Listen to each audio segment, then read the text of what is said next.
আমি 2013 সালে এই পশ্চিমবাংলা পঞ্চায়েতের ইলেকশনে তৃণমূল কংগ্রেসের সঙ্গে আমি ইলেকশন করেছিলাম। সে এখন বসিরহাটের লিডার, আমি তার নাম বলছি না। সে জেলা পরিষদে প্রার্থী হয়েছিলেন। জেলা পরিষদে প্রার্থী, তার এই প্রার্থীর সঙ্গে মূল দায়িত্বে আমি ছিলাম। আমি আজকে ওই কথাটা বলার কারণ, বারবার সেই সব লিডাররা বারবার আইএসএফের দিকে আঙুল তোলে, শুধুমাত্র তাদের গাত্রদাহ হয় নওশাদ সিদ্দিকী ভাইজানের মাথায় টুপি দেখে। কিন্তু যোগী উত্তরপ্রদেশের মুখ্যমন্ত্রী যে গেরুয়া বসন নিয়ে মুখ্যমন্ত্রীর চেয়ারে বসে আছে, তাদের বিরুদ্ধে একবারও এই তৃণমূল কংগ্রেসের নেতাদের কথা থাকে না, শুধুমাত্র নওশাদ সিদ্দিকীর বিরুদ্ধে বলে। আমি সেই জন্য আজকে সেই কথাটা বলতে বাধ্য হচ্ছি। আমি তার সঙ্গে ভোটের প্রচারে গেছিলাম। ভোটের প্রচারে গিয়ে আমি সেই দিন থেকে তৃণমূল কংগ্রেস মন থেকে ছেড়ে দিয়েছিলাম।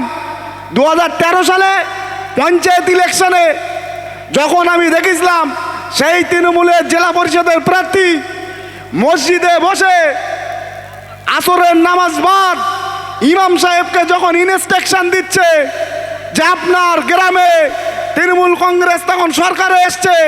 2011 সালে সরকারে আসার পরে 2013 সালে যখন পঞ্চায়েত ইলেকশন হচ্ছে, তখন ওই লিডার যখন ইনস্ট্রাকশন দিচ্ছে ইমাম সাহেবকে যে আপনার গ্রামের সমস্ত মুসল্লিদের কনভিন্স করানোর দায়িত্ব আপনার। আমি যখন সেই মিটিংয়ে উপস্থিত ছিলাম, সেই মসজিদ থেকে বেরিয়ে আমি প্রতিজ্ঞা করেছিলাম যে এই তৃণমূল নামক দল, এরা যেভাবে মসজিদে বসে মন্দিরে বসে ধর্ম নিয়ে রাজনীতি করে, আমার পক্ষে অন্তত সম্ভব না এই দলকে সমর্থন করা। কারণ মসজিদ হলো আল্লাহর ঘর। মসজিদে শুধুমাত্র দিনের কথা তালিম দেওয়ার জন্য মসজিদ প্রতিষ্ঠিত হয়। সেই মসজিদে তৃণমূলের লিডারগুলো বসে বসে ইমাম সাহেবদেরকে ইনস্ট্রাকশন দেয় যে এই মহল্লার সমস্ত রকম যত মুসল্লি আছে তাদেরকে কনভিন্স আপনি করাবেন, এবং কনভিন্স করিয়ে সেই ভোটগুলো তৃণমূল কংগ্রেসের দোবানোর দায়িত্ব আপনার। আপনাকে যে 2,500 টাকা দেওয়া হচ্ছে, আমরা আগামী দিনে সেইটা 3 থেকে 5,000 টাকা দেবো, এই প্রতিশ্রুতি দিয়ে ইমাম সাহেবগুলো, বেশি অর্ধেক ইমাম সাহেবগুলোকেও এই তৃণমূল কংগ্রেস ভোটের কাজে ব্যবহৃত করে। আজকে আপনারা বুকে হাত দিয়ে বলুন, তৃণমূল কংগ্রেসের ওই বন্ধুদেরকে আমি বলবো, আপনি বলুন নওশাদ সিদ্দিকীকে আমি ছেড়ে দিলাম। আমাদের আইএসএফের একটা কর্মী, আইএসএফের একটা লিডার, বিধানসভা স্তরের বলেন আর পঞ্চায়েত স্তরের বলেন, তারা কোনো মন্দিরে বসে, তারা কোনো গির্জায় বসে, তারা কোনো মসজিদে বসে কোনো ইমাম সাহেবকে, কোনো পুরোহিতকে, কাউকে কোনো রকম ইনস্ট্রাকশন দিয়েছে যে আপনার গ্রামের ভোটগুলো কনভিন্স করিয়ে আইএসএফকে ফেলানোর জন্য অনুরোধ করেছে, এইটুকু আপনারা একটা প্রমাণ আপনারা দিতে পারবেন না।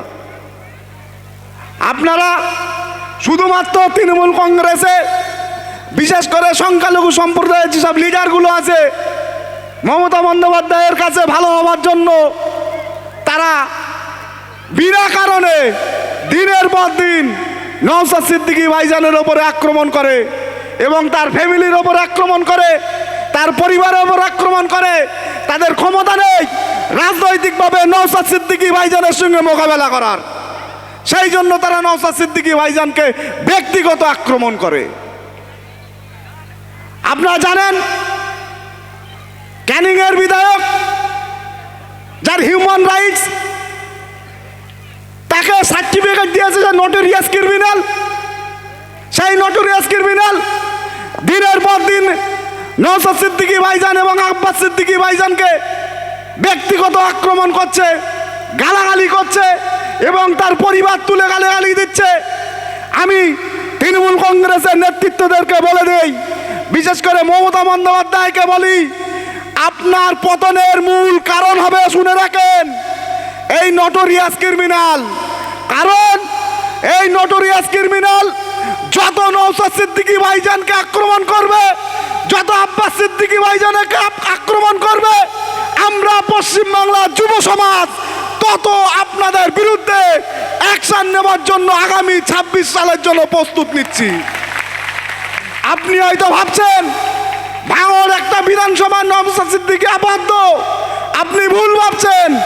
নওশাদ সিদ্দিকী ভাইজান ভাঙড় ছেড়ে এখন পশ্চিমবাংলার মধ্যে ব্র্যান্ড তৈরি হয়েছে নওশাদ সিদ্দিকী ভাইজান। আপনি যদি আজকের দিনেও বলে যাচ্ছি, আপনি যদি আপনার এই নটোরিয়াস ক্রিমিনালকে না সামলান, আমরা 26 সালে বুঝিয়ে দেব আপনার পশ্চিমবাংলা থেকে বিদায় নেবার মূল কারণ হবে ওই নটোরিয়াস ক্রিমিনাল। আপনারা দেখেছেন নটোরিয়াস ক্রিমিনাল গত পরশুদিন বলছে যে আপনারা বিজেপিকে ভোট দেন, তারপরেও যেন আপনারা আইএসএফকে ভোট দেবেন না। কত বড় গর্ধব, কত বড় সমাজদ্রোহী, কত বড় জাতিদ্রোহী চিন্তা করে দেখেন।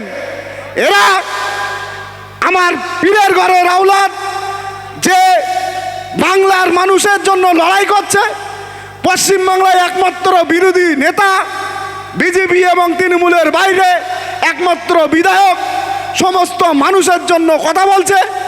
আজকে সেই মানুষটাকে হারানোর জন্য, সেই মানুষটাকে প্রতিহিত করার জন্য নওশাদ সিদ্দিকী ভাইজানকে সমস্ত রকম কালিমালিপ্ত করার জন্য নটোরিয়াস ক্রিমিনাল তার ব্যক্তিগতভাবে সমস্ত রকমভাবে আক্রমণ করে যাচ্ছে।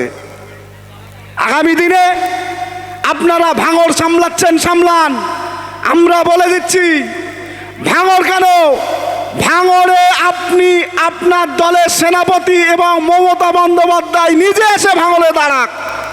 আমরা কথা দিচ্ছি ওই ভাঙড়ের সিট ভাঙড়ের মানুষ আবার নওশাদ সিদ্দিকী ভাইজানকে উপহার দেবে, কারণ ভাঙড়ের 90% মানুষ নওশাদ সিদ্দিকী ভাইজানকে মনের আয়নায় গেঁথে নিয়েছে।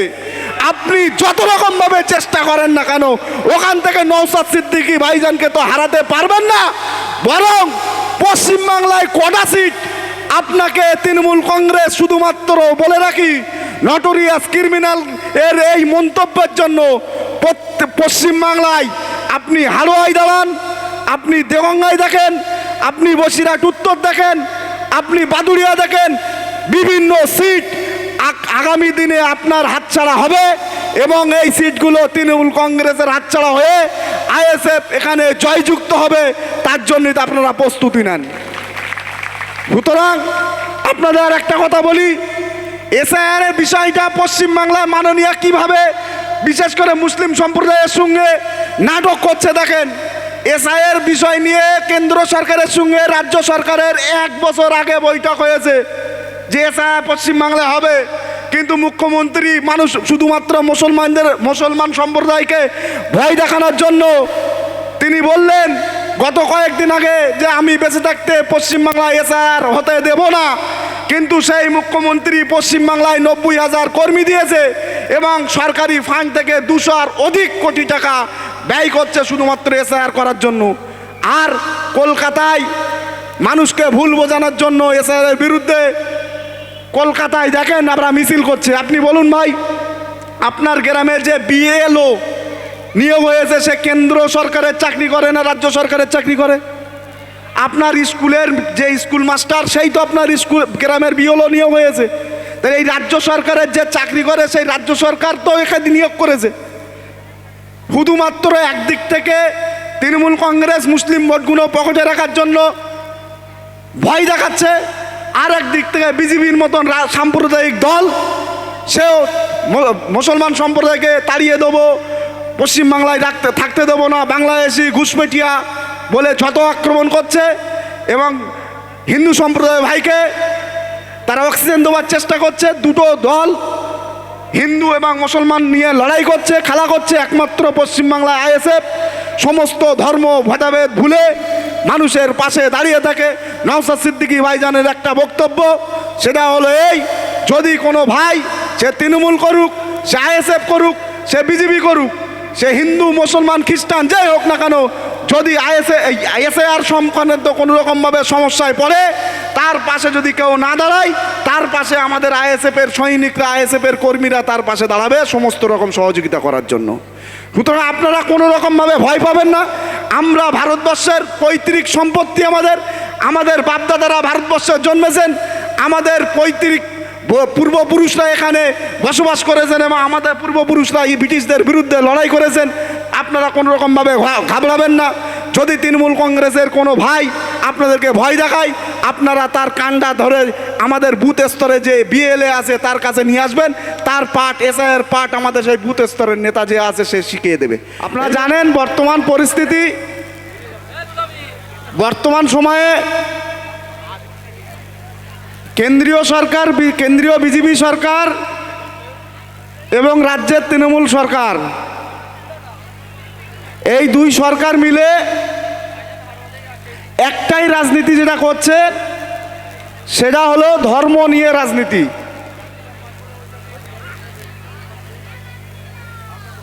যদি পশ্চিমবাংলায় দাঁড়িয়ে আপনারা জানেন যে তৃণমূল কংগ্রেস বিশেষ করে আইএসএফের ওপরে একটা তকমা বারবারই লাগায়, সেটা হলো এই যে আইএসএফ এরা ধর্ম নিয়ে রাজনীতি করে। আপনাদেরকে বলবো যে তৃণমূল কংগ্রেসের বন্ধুরা যারা আইএসএফকে ধর্ম নিয়ে রাজনীতি করার তকমা যারা লাগাচ্ছেন, তাদেরকে বলি তাদের আইএসএফটা সমস্যা না, তাদের সমস্যা হলো নওশাদ সিদ্দিকী ভাইজানের মাথায় টুপি, নওশাদ সিদ্দিকী ভাইজানের মুখের দাড়ি, এইটা হলো মূল সমস্যা তাদের। যদি পশ্চিমবাংলায় দাঁড়িয়ে সব থেকে বেশি ধর্ম নিয়ে রাজনীতি করে বিজেপির পরে যদি কোনো রাজনৈতিক দল থাকে তার নাম হলো তৃণমূল কংগ্রেস।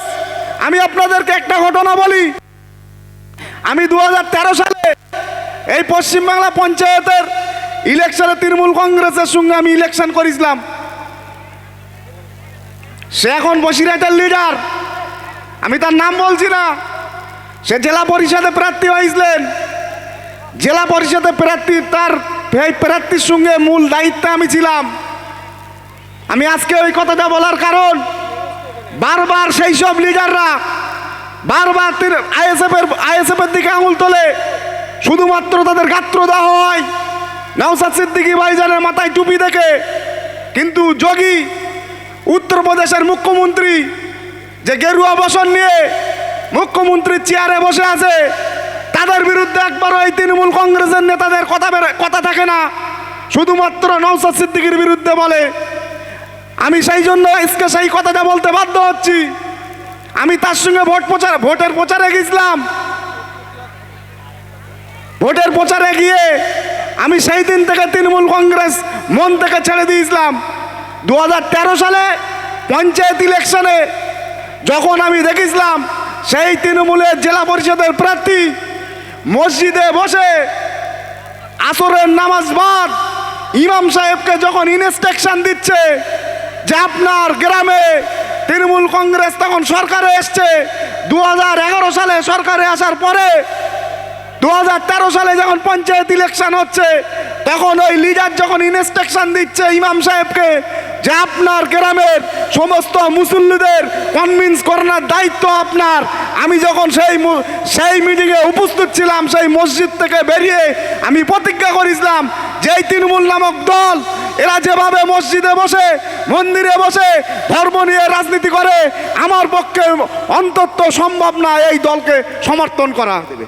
এই বলে আমার বক্তব্য শেষ করছি। আপনারা সবাই ভালো থাকবেন, সুস্থ থাকবেন। ইন্ডিয়ান সেকুলার ফ্রন্ট জিন্দাবাদ, আইএসএফ জিন্দাবাদ, আমাদের সকলের প্রিয় নওশাদ সিদ্দিকী ভাইজান জিন্দাবাদ।